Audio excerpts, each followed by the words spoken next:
Ahoy mateys, this is BrickBeard. Today I'm taking a look at a LEGO theme that I haven't reviewed anything of before. I'm talking about LEGO Technic, specifically the race kart from 2016. A bit of an older set, but let's have a look what this 2-in-1 model has to offer us.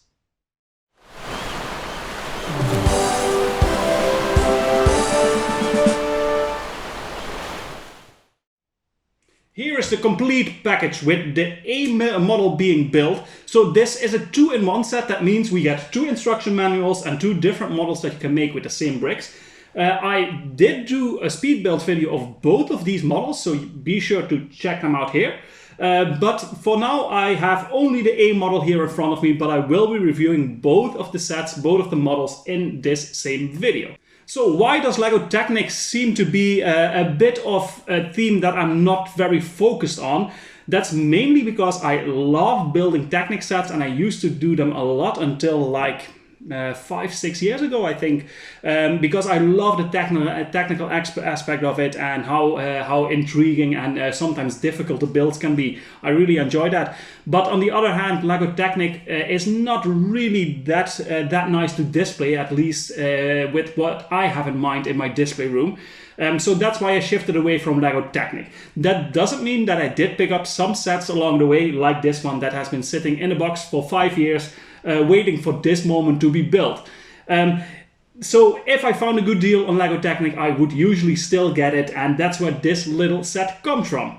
So a bit of background information about this one. This is set 42048, the race kart from the LEGO Technic line, of course, and it was released in 2016. It comes with 345 pieces and it retails for $30 or 27 euros, which comes down to 8 to 9 cents per piece. Usually Technic is a bit cheaper compared to the normal LEGO. That is because a lot of the pieces you get are very small pieces, and you have a lot of them in quantity in each set.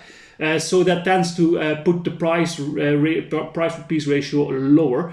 But that's not really the case in this set. 8 to 9 cents per piece is pretty normal for a LEGO set, even on the bit expensive side, which is weird to see on a set like this.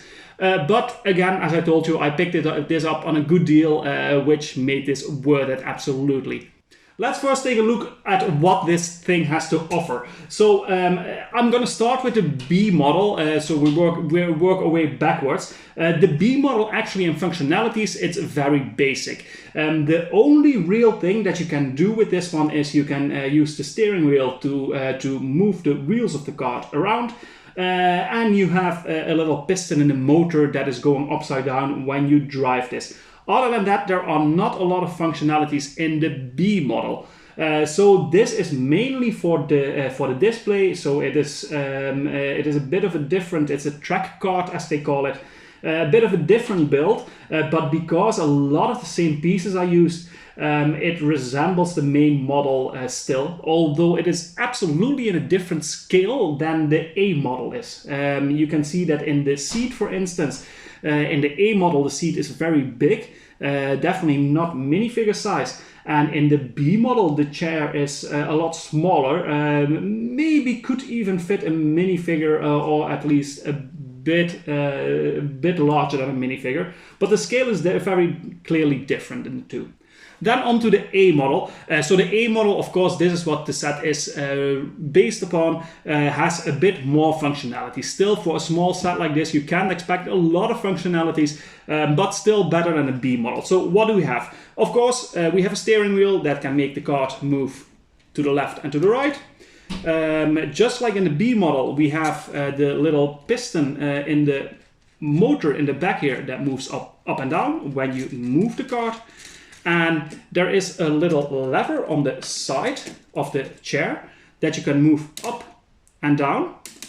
And it's actually sort of like a gear shift. So you can put it into the first gear, which is to the front, which makes everything move in one direction. If you put it back a bit, it's in neutral mode and the piston won't move. And if you put it back, the whole system actually moves in the opposite direction, although that is not clearly visible from the outside. But the idea is quite nice that you have this gear shift that can go from forward to backward, built into this little set. Pretty clever system, and I like the way that they thought about the detailing here, about the motor being on the outside still with a little pipe on the side here, a little engine block, and even a small little sticker on top of this. And also that it is actually handled with this little lever on the side. That's a really clever little detail. So that's the functionality of this set. Pretty nice for a small set, but nothing really quite out of the ordinary. So let's start with rating this, and let's start with the B model. For the building experience, I am going to rate this a 7 out of 10. It's a pretty nice build, but it resembles the A model just very much. So there's not a lot of different stuff going on because of the lack of unique pieces, of course. Playability with the B model, it's not that good. I'm going to rate that a 5 out of 10. There's just not really much going on. Display value on this one, it's clear that this is the B model. It doesn't look as slick, as nice as the A model, so I'm rating that a 6 out of 10.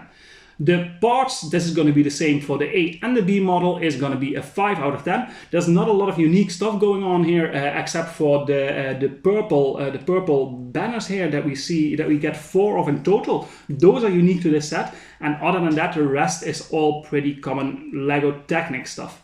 So a 5 out of 10 for this, for the A model and the B model, of course. And then the value for money is also going to be the same for the A and the B model, is going to be a 6 out of 10. It's not great if you would get this for the original price. Now, on to the A model, the model, it's what it's all about. So we still have to rate the building experience of this one. This was a super nice little build. I really enjoyed it. After not having built a lot of LEGO Technic for years, it's really nice to start again. That's why I also started small and not with one of the huge Technic sets. And it's just really enjoyable. I really really like the way LEGO Technic set are made up. And that's why I'm rating the building experience an 8 out of 10. Playability with this one, it's really nice that you have the extra play features. You can see a bit of that on the bottom of the set here, how everything works with a gear shift for forward and backwards. Really cool playability, and I'm going to rate that a 7 out of 10. And then for the display model, again, this one looks much better than the B model does. But still, it's LEGO Technic, and that means that there is a lot of holes and gaps and open areas, and it will never look as nice as a normal LEGO model, at least in my opinion. Although this is not really for displaying, I think it's more for the playability that it has and the technical aspects. So for the display value, I'm rating this a 7 out of 10, which comes down for the B model, a 6 out of 10 on average, and a 7 out of 10 for the A model. So that comes down to a 6.5, which makes a 7 out of 10 for the set in total. That is a very respectable score, nothing wrong with that, and I'm glad I picked this little thing up when I still got a chance. I think it's not available anymore. Maybe you can get lucky at a smaller toy store where they still have some old stock. But I think it's pretty hard to get your hands on this one if you want it new in the box. But you won't be missing out on much. It's not one of the best sets they ever release, although it's absolutely a quite nice little build going on in this set. That's it for today. I hope you liked this, seeing me taking a look at LEGO Technic, which I never did before. And I will see you guys in the next video. Don't forget to like, subscribe, hit a notification bell, and leave a comment to let me know what you think of all this. See you next time.